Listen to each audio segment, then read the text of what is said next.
আওয়ামী লীগ ৭১-কে একটা ফ্যাসিবাদের হাতিয়ারে পরিণত করেছিল, ৭১-এর চেতনাকে উইপনাইজ করেছে। সব ইংরেজিতে এখন একটা খুব প্রচলিত শব্দ উইপনাইজ। ৭১-এর চেতনাকে উইপনাইজ করে ৭১-এর সময় যারা ভিন্নমত পোষণ করে তাদের বিচার করেছে, তাদেরকে নিপীড়ন করেছে। এবং এখন গণঅভ্যুত্থানের চেতনায় কিন্তু এক ধরনের আমি বলবো যে একটা নিপীড়ন আছে, যে আমরা ছাড়া গণঅভ্যুত্থানের পক্ষে যারা ছিল তারা ছাড়া বাকিরা সবাই শত্রু, এই ধরনের একটা চিন্তা আছে। এটাকে আমরা সাবস্ক্রাইব করি না।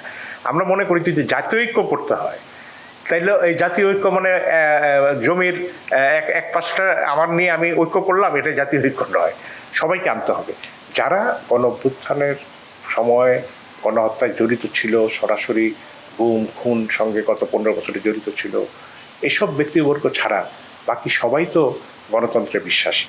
তো তাদেরকে নিয়েই এবং আমরা যারা আছি সবাইকে আমরা মনে করি যে বাংলাদেশের জনগণকে ঐক্যবদ্ধ হওয়ার যে একটা চমৎকার সুযোগ এসছে, এই সুযোগটা কর। কিন্তু বিচারকে কোনোভাবে মানে বাদ দেওয়া যাবে না, বিচার করতেই হবে।